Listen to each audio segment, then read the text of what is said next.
আচ্ছা, আপোনাৰ নামটো? মনোচন্দ্ৰ ধৰ। মনোজ চন্দ্ৰ ধৰ। হয়, আচ্ছা, এই বৰ্তমান যিখন চৰকাৰ চলি আছে বিজেপি চৰকাৰ, আপুনি ভাল পাইছে নে বেয়া পাইছে? ভালে পাইছোঁ। ভাল মানে কেনেকুৱা ধৰণে ভাল পালে বা? ৰাস্তা পদূলিবোৰ হৈ আছে আস্তে আস্তে।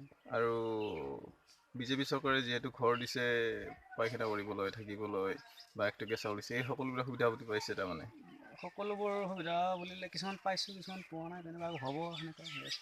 সেনেকুৱা হ'ব বুলি আপুনি আশাবাদী? আশাবাদী আৰু। আচ্ছা, আপুনি যিটো 1 টকীয়া চাউল পাইছে তাৰ লগত খাবৰ কাৰণে যিখিনি আহিলা লাগে মানুহক, হয়, দালি, চেনি, দালি, নিমখ, তেল, পিঁয়াজ, এইবিলাক দামবিলাক সঠিক আছে, ঠিকে আছে সকলো? ঠিকে আছে, ঠিকে আছে। কিছুমান ধৰ আজিকালি যিকোনো বস্তুৰ দাম অলপ বাঢ়িছেও, কিছুমান অঁ, আকৌ ঠিকেই আছে, তেনেকুৱা হৈ আছে আৰু। আমি এটা সময়ত দেখিছিলোঁ পিঁয়াজৰ কেজি 80 টকা হোৱাৰ কাৰণে কংগ্ৰেছৰ দিনত তো বিজেপি নেত্ৰী বাইদেউবিলাকে পিঁয়াজৰ মালা পিন্ধিছিল। তো আজি 80 টকাৰ পাৰ হৈ গৈছে। তো এতিয়াও আপুনি ভাবে নেকি বিজেপিৰ বাইদেউবিলাকে মালা পিন্ধিব লাগে? ঠিক তেনেকৈ নহয়, এইটো সময় সাপেক্ষে হৈ যায় কিছুমান ক্ষেত্ৰত দামবিলাক।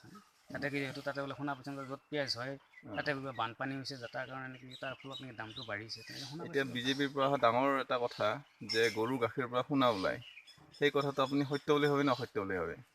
নিজ চকুৰে দেখা নাপালে কেনেকৈ সত্য বুলি ভাবিম?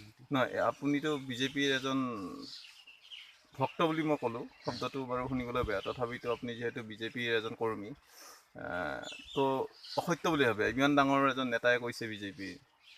মই বিশ্বাস নকৰোঁ, কাৰণ দেখা নাই বা শুনা নাই যিহেতু। আৰু বিশেষকৈ যদিও শুনিছোঁ তেতিয়াহ'লে ইমান বিশ্বাস কৰা নাই আৰু গাই গৰুৰ মুখৰ পৰা কিবা কি কয় গাখীৰৰ পৰা সোণ ওলোৱাটো। তেনেহ'লে আপুনি নেক্সট টাইম আপুনি কাক অহাটো বিচাৰে? বিজেপিক নে বেলেগ কোনোবা চৰকাৰ গঠন কৰাটো বিচাৰে? বিজেপিকে বিচাৰোঁ আমি। বিজেপিকে বিচাৰে? হয়। ঠিক আছে বাৰু, ধন্যবাদ দিয়ক।